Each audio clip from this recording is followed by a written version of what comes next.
¿Qué tal, chicos? ¿Cómo están? Esta vez preparé este video para explicarles la tarea de lectura de este semestre. ¿De acuerdo? Para empezar, lo primero que necesitamos es un libro.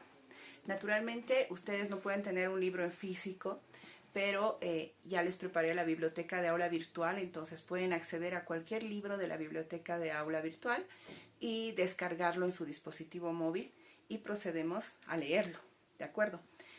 Yo leí este libro en esta cuarentena, entonces la tarea que hice se los voy a hacer con este ejemplo. Para empezar, lo que debemos hacer es entrar al Classroom, a la sección que indica tarea de lectura, y una vez que entro a ese apartado, descargo el documento que yo ya les puse, ¿sí? Es este documento, ¿ya? Entonces lo que ustedes pueden hacer es descargarlo para poder imprimirlo. Si tienen algún problema con la impresora, pueden hacer esta imagen también a mano en una hoja bond, con regla, con las medidas, etcétera, ¿sí? Entonces pueden imprimir o hacerlo a mano, no hay ningún problema. Una vez que he impreso el documento, lo que voy a hacer es cortar la imagen que les he puesto por los bordes, de manera que les quede esto, ¿de acuerdo? Entonces, una vez que ya he impreso, lo corto. Acá es donde vamos a trabajar la tarea de lectura. Bien, una vez que ya he cortado, voy a proceder a hacer esta pequeña manualidad. En esto consiste la tarea de lectura, ¿sí? Lo que quiero es que podamos recordar los elementos de la narración que vimos el semestre pasado. Vimos que en un texto narrativo siempre hay un narrador, siempre hay personajes, tiempo y lugar. Y eso es lo que vamos a identificar en nuestra tarea de lectura. Para empezar, en estas solapitas hemos visto que ya hemos dejado. En la primera vamos a poner narrador. ¿De acuerdo? Luego continuamos con los personajes. ¿Sí? Ponemos los personajes. Luego ponemos el lugar. ¿Ya? Y finalmente vamos a poner el tiempo. Ahí está. Esos son los 4 elementos de la narración. Ustedes pueden decorarlo como quieran, ¿sí? Yo hice con colores, fluorescentes, para que les dé, que sea atrayente, ¿no?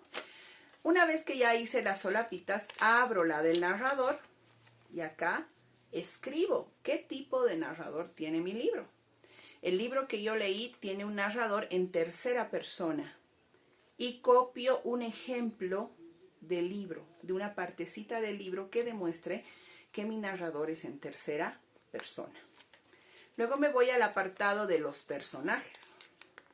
Ahí adentro escribo los personajes principales y los personajes secundarios. Yo puse los de mi libro, naturalmente, ¿sí? Luego pongo el lugar donde se desarrolla la acción.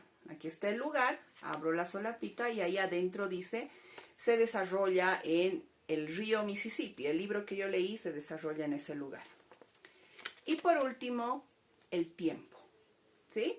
Una vez que puse ya el nombre del elemento de la narración, ahí adentro pongo cuándo ocurre mi historia.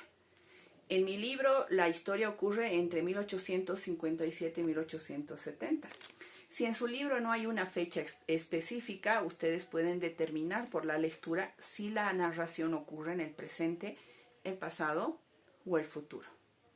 Una vez que hice eso, entonces en la parte interior hago un dibujo de la escena más importante de mi libro. En este caso yo dibujé un barco porque toda la acción del libro que yo leí se desarrolla en un barco que se llama El sueño del Fèvre. ¿De acuerdo? Entonces, esta es la tarea que deben hacer. Una vez que he terminado esto, ¿sí?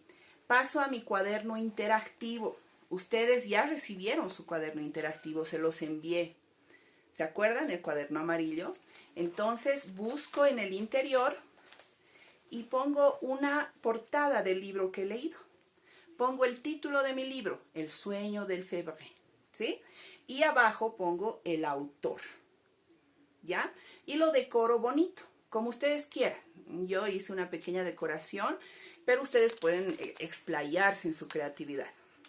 Luego paso la hoja y acá es donde voy a pegar mi tarea, ¿sí? Solo voy a poner el pegamento en este espacio, no en las solapitas, ¿sí? Pongo en este espacio para poder cerrar mi tarea, ¿de acuerdo? Y a mí me tienen que enviar una foto de la portada del libro, de la manualidad así cerrada y también así abierta, ¿de acuerdo? Espero que les guste realizar esta actividad. Perdón, acabo de golpear mi cámara. Y pues que me manden unas maravillosas tareas. Los quiero mucho. Adiós.